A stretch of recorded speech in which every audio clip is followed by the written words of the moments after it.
ভিডিওটা একটু লাস্ট পর্যন্ত দেখেন, তাহলে বুঝতে পারবেন যে আসলে এখানে কি করা হচ্ছে, এটা কি করতেছে।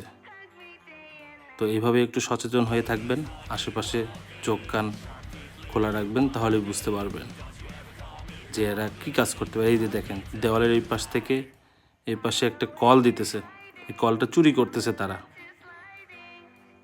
দেখেন, এই যে দেখেন, এখন করবে কি, ওটা বস্তার ভিতরে ঢুকিয়ে নিয়ে পরে ওই পাশ থেকে পার হয়ে আসে, এখান থেকে চলে যাবে। আরে বুদ্ধি রে,